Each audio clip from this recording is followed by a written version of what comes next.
Ontem um cara disse assim pra mim: "Você não tem vergonha de ser canalha?" E aí eu fiquei até meio confuso, né? Um pouco surpreso assim com essa história.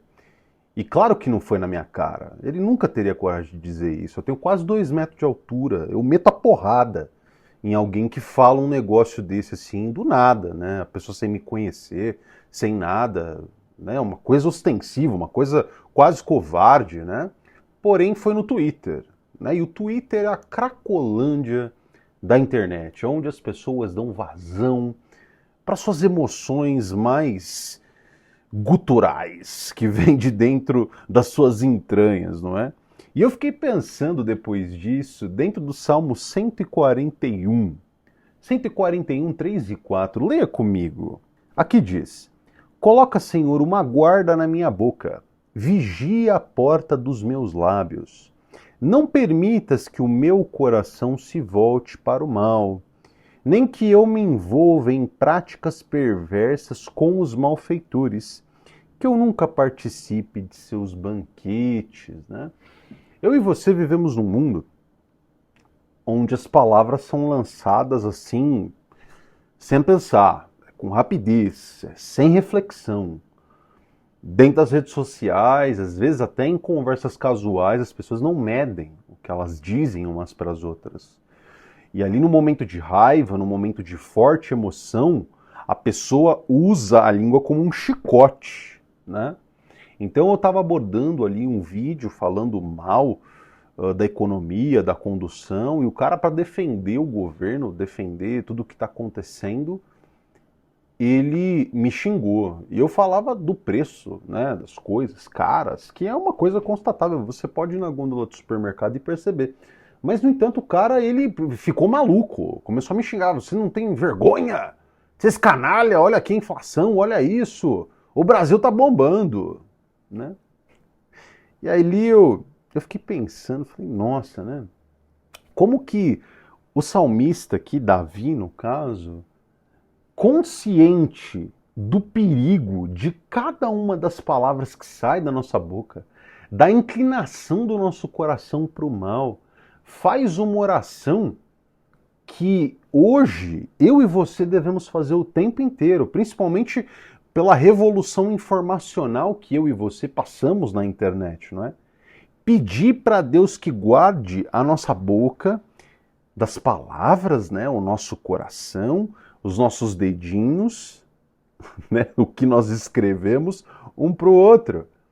É algo recorrente que eu e você temos que fazer, pedir para que Deus verdadeiramente, como no Pai Nosso, não nos deixes cair em tentação, compreendendo o poder de cada palavra que nós dizemos e como tudo aquilo que dizemos aponta um transbordo dessas emoções no nosso próprio coração.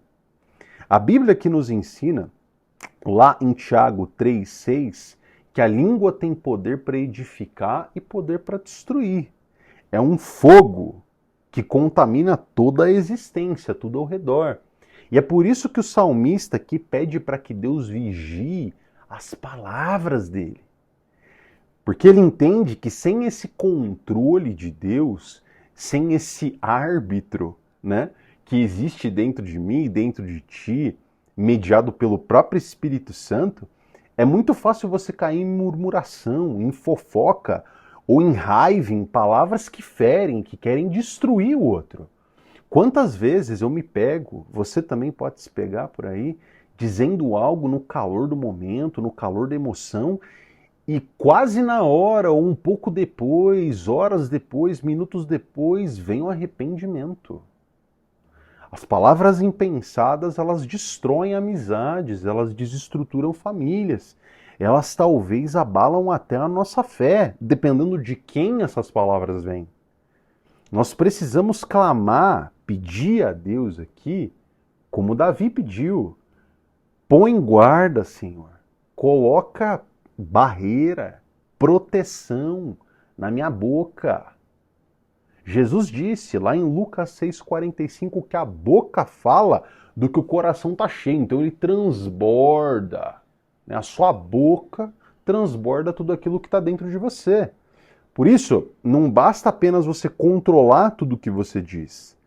É necessário que o seu coração esteja alinhado com Deus. Se a sua alma estiver repleta de ressentimento, de inveja, de orgulho, de ódio, é inevitável que isso vai transbordar nas suas ações e nas suas palavras. O salmista pede aqui que o coração dele não se incline para o mal, porque ele sabe que o pecado começa dentro, como o próprio Cristo disse, não é? A ira, o adultério, tudo mal não começa na ação, começa na ideação que vem de dentro de você. E essas pequenas concessões levam você a uma grande queda no futuro, a uma grande transgressão. Quando você alimenta pensamentos negativos, ou quando você se cerca de más influências, você está preparando uma cama, você está preparando um caminho que vai te levar ao pecado. É assim que funciona.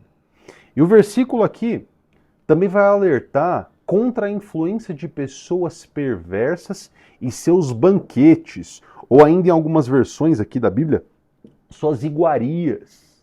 Ou seja, suas práticas sedutoras, aquilo que cai no estômago, aquilo que traz prazer.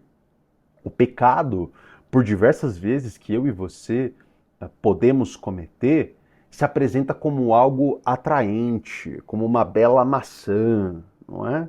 Como uma bela mulher, de um belo corpo. É assim que o pecado aparece. E quem, né, eu e você, já não se sentiu profundamente atraído, tentado a participar disso? De conversas maldosas, de justificar certas práticas com mentirinhas, para que você pudesse se encaixar em um determinado grupo, não é? O tempo inteiro isso está presente na nossa vida. E dependendo da sua cultura familiar, se era uma cultura de mentira, se seu pai mentia muito para sua mãe, se sua mãe mentia muito para o seu pai, se seus irmãos mais velhos, seus tios, mentiam uns para os outros, para os avós, isso entra no software. Para você se torna normal, para você a mentira se torna algo comum. E o salmista nos lembra que você tem que estar atento às suas influências, às suas companhias. Paulo fala disso também. 1 Coríntios 15, 33, que as más companhias corrompem os bons costumes. O ambiente em que eu e você estamos inseridos, seja nas redes sociais, seja os lugares que você frequenta, suas amizades, podem fortalecer ou podem enfraquecer a sua relação com o Eterno. Eu convido que você leia aqui o Salmo na íntegra, são só 10 versículos, o Salmo 141, para que você entenda essa lição que é valiosa, é inestimável. A santidade que eu e você precisamos exercitar começa com vigilância do nosso coração, das nossas palavras. E nós precisamos pedir a Deus em nossas orações, como é pedido por Cristo no Pai Nosso. Senhor, livra-me do mal, livra-me das tentações, guarde minha boca, porque as minhas palavras, tudo que eu escrevo e o que eu digo, reflete o que está dentro. Você tem que se afastar das influências que te afastam do Eterno. Que hoje, eu e você possamos fazer essa oração com sinceridade, buscando um coração puro, que busca pelas melhores palavras, por todas as palavras que glorifiquem a Deus, ao Senhor. Que Deus nos ajude a falar, a pensar, a agir com sabedoria, evitando más influências e mantendo nossa alma alinhada à vontade de Deus, revelada aqui em Sua palavra e repleta de exemplos na vida de diversos irmãos justos, santos que viveram antes de nós. Em nome de Jesus, que você viva o dia de hoje com essa palavra de exortação em sua vida e bote isso em prática.